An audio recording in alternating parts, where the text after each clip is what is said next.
Welcome back to the Lumiose Post, where we talk about all things Pokemon, and today we gotta talk about that bombshell that they dropped right at the beginning of Scarlet and Violet's DLC, the Teal Mask, and that is that Blueberry Academy is located in the Unova region. That means that we will be going to 3 regions in Scarlet and Violet. Now, it's only going to be a portion of Unova, I'm sure. We're not going to be hanging out in Castelia City or riding the Ferris wheel with a very creepy hiker in Nimbasa, but we are going to be visiting the Blueberry Academy, which is a part of the Unova region. But this is so much bigger. We've had rumors for a while of Unova remakes or Unova games in some way coming at some point this generation. And this does seem to add a little more credit to it. Adding even more credit to it is the fact that we have a very interesting line from Briar during the DLC. When you get to the Crystal Pool, spoiler warning, obviously, by the way, but when you get to the Crystal Pool with Carmine, you're looking for a crystal cluster that you can put on the Teal Mask.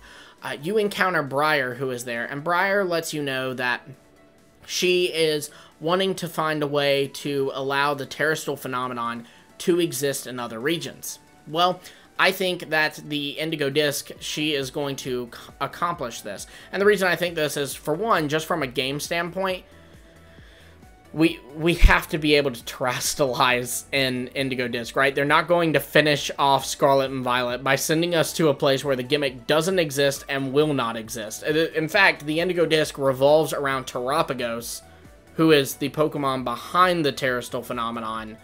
So yeah, we're clearly getting terrestrialized Pokemon in the Indigo Disc. We also, for the record, have seen Pokemon terrestrialized in trailers for the Indigo Disc. So we even know we're getting a new Terra type in that region, or in that DLC pack. So I think that Briar is going to succeed at this and allow for Terrestrial to exist in the Unova region. This will then carry over, I think, to these rumored Unova games, because I do believe they're happening. And so when these Unova games come out, I think they will be about the fallout of Scarlet and Violet. And this makes a ton of sense for multiple reasons. For one, people have always talked about, well, if it's a Unova game that is not a remake, how do they explain, you know, how do they have us understand the story of Black 2 and Black and White, or Black and White and Black 2 and White 2? How do they do that? Because, you know, just like when they gave us Legends Arceus, they had Brilliant Diamond Shining Pearl accompany it. So we were caught up on all the Sinnoh stuff, so we knew all about it going into Legends Arceus in case you missed the original Sinnoh games like 15 plus years ago. Well, it would be a similar case here. You know, we would need to play Black and White and Black 2 and White 2 to play a Unova game that is set after them. But now we don't, because this Unova game could have nothing to do with the story of Black and White and Black 2 and White 2. It could have nothing to do with Zekrom and Reshiram, or at least not to the extent that Black and White and Black 2 and White 2 did. Instead, this would focus on the fallout from Scarlet and Violet. This would also kind of create a trilogy with Legends Arceus, Scarlet and Violet, and then the new Unova games, just because you do have a lot of carryover from Legends Arceus to Scarlet and Violet, and then Scarlet and Violet would then carry over into these Unova games. It just makes sense. Unova has this area called the Intralink, and it's how you connect to the Dream World, and it's kind of such a mystery. It wasn't really explained in-game. It was just a way for you to do some external things online with the global link, but it's never really given much lore in-game. This is a great way to fix that. You know, we do have rumors that Terapagos could be bringing Paradox Pokemon to life via dreams and imagination, not via time, right? And if that's the case, well, the Dream World very heavily ties into Terapagos. You could even make the argument that the spin-off games might tie into this too. Pokemon Sleep, you know, it's all about sleeping. What do you do when you sleep? You dream. So maybe that carries into it too. We could see potentially stuff with Darkrai in this game. We do know that Darkrai exists in the Unova region. We've seen a girl who kind of was dealing with some trouble from a Darkrai.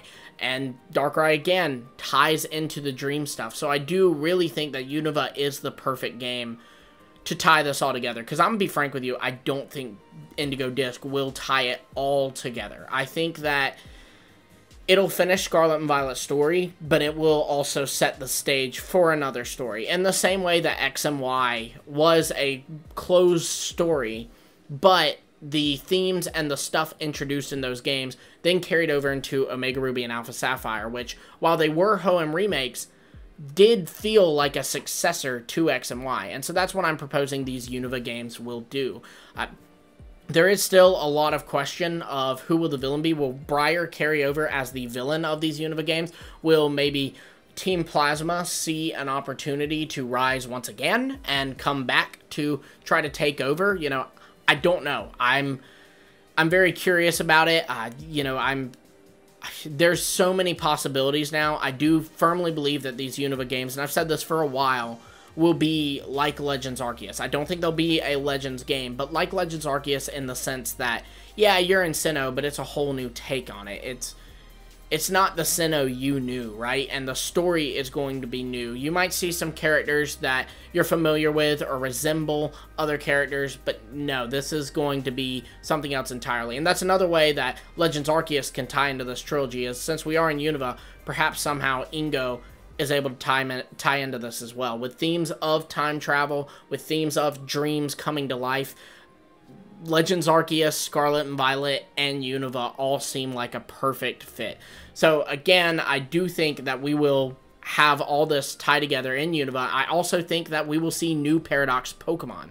We also do have in DLC, we've been introduced to this new kind of thing with Terrastol, where Pokemon can have like Terrastol forms, or Terrastol state, I think is what they're called in coding. You know, Ogerpon has them. When he terastallizes, he gets a new ability, and his mask grows big and kind of gets some additional features, very minor, but, you know, he's terastallizing his mask, and this is a Terrastol state. I imagine that we will get a little bit more of these in the Indigo Disc. In fact, the data mine suggests we will. But then in Unova, they will go full force and start giving these to Pokemon that aren't special, like Ogerpon or Terapagos, but instead, you know, just random Pokemon, like maybe even Dragonite, or, you know, maybe probably mostly from Unova, because Unova doesn't have a lot of gimmicks to it. We only have G-Max Garbodor, and we have Mega Audino, so maybe they'll give one to Crocodile and Hydreigon and Golurk. I could really see this being a possibility. And again, Paradox Pokemon, I think it's totally going to happen. I could totally see a Paradox form of Milotic, because, you know, we did see it tied to the Crystal Pool. Maybe that was a little tease, because that's right after Briar's little thing. So maybe that's a little tease that we will get a Paradox Milotic in these Unova games. Maybe even it'll be like Donphan or Volcarona, where there's a past version and a future version. But I do think we'll get a new Paradox lineup. We'll probably get new evolutions and stuff, because we also see in the Indigo Disc that some Pokemon are able to evolve further when they enter the Unova region. Something's different there. Maybe it's an item, maybe it's just the environment, but it allows Pokemon to evolve further. Like Duraludon is going to be able to become Archaludon, which it wasn't able to do before. So yeah, just something to think about. I wanted to throw that out there because this Unova stuff is big, guys, and they're not just putting in Unova for the sake of putting in Unova. It's all going to tie in together somehow.